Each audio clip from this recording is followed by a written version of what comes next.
जारी बहस में संतोर नेताओं की महिलाओं पर की गई टिप्पणियों को नया विवाद उसने खड़ा कर दिया है। ग्वालियर समेत कई शहरों में युवतियों का कहना है कि उन पर शादी करे और पहनावे को लेकर लगातार दबाव डाला जा रहा है। कई युवतियों का मानना है कि उन्हें लड़कों के बराबर अधिकार मिलने चाहिए। ऐसे सारे घरों में नहीं होता, कई घरों में होता है, क्योंकि हर घर में नहीं दबाव डाला जाता।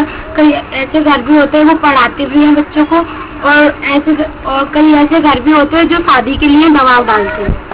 हाँ, जैसे कि किसी लड़की ने एक डिसीजन लिया कि मुझे कोई गवर्नमेंट जॉब की तैयारी करनी है, तो उनके पेरेंट्स वो इतना टाइम नहीं देते हैं तैयारी करने के लिए। उन कहते हैं कि शादी कर देनी चाहिए। तो जब उनकी शादियां हो जाती हैं तो शादी के बाद वो जो उनका सपना रहता है वो सपना ही रह जाता है, सरकारी नौकरी। इसकी वजह से पैसा लड़कियां सोचती हैं कि मेरा सरकारी जॉब में सिलेक्शन नहीं हो पाया है, कुछ भी नहीं हो पाया, तो मेरे पेरेंट्स की गलती है। आप बिल्कुल ठीक कह रहे हैं कि लड़कियों पे ही पाबंदी लगाई जाती है, जबकि घर में लड़के भी होते हैं, लड़कियां भी होती हैं, लेकिन अधिकतर लड़कियों के आने जाने का समय, कब जाना है, कब आना है, उन पर ध्यान दिया जाता है। किससे मिलना है, किससे बात करना है, इन सब चीज़ों पर अधिकतर ध्यान दिया जाता है। लेकिन लड़कों पर कभी ध्यान नहीं दिया जाता है कि उनका क्या समय है आने जाने का परिवार में।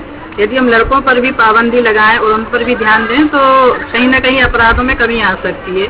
और टीका टिप्पणी महिलाओं पर होती है तो हर महिला हो या पुरुष हो, हर किसी का अपना व्यक्तित्व होता है, पहनावा है।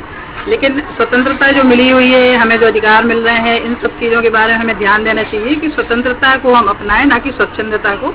और हमारी जो भारतीय परंपरा है, नैतिक मूल्य हैं, उनको ध्यान में रखते हुए हम अपने अधिकारों का उपयोग करें तो वो एक बेहतर समाज का हम निर्माण कर पाएंगे। समाज जो है आज भी ज़्यादा अपने पुरानी परंपराओं से बाहर नहीं निकल पा रहा है, यद्यपि इतने सारे कानून बन गए हैं। और सबसे बड़ी बात हो रही है कि हम लड़कियों को शिक्षा के लिए तो जागरूक कर रहे हैं, तो शिक्षित होने के कारण वो जागरूक भी हुई हैं। तो इस कारण से एक समझौते वाली जो प्रवृत्ति लड़कियों में अभी तक रहती थी कि जो कह दिया जाता था समाज के द्वारा, परिवार के द्वारा, रिश्तेदारों के द्वारा, तो वो स्वाभाविक रूप से मान लेती थी। लेकिन आज थोड़ा सा अंतर आया है हमारी सोच में, और खासतौर पर लड़कियों की सोच में। इस कारण से उन्होंने विरोध करना शुरू किया और कई जगह तो विद्रोह भी करने लगी हैं।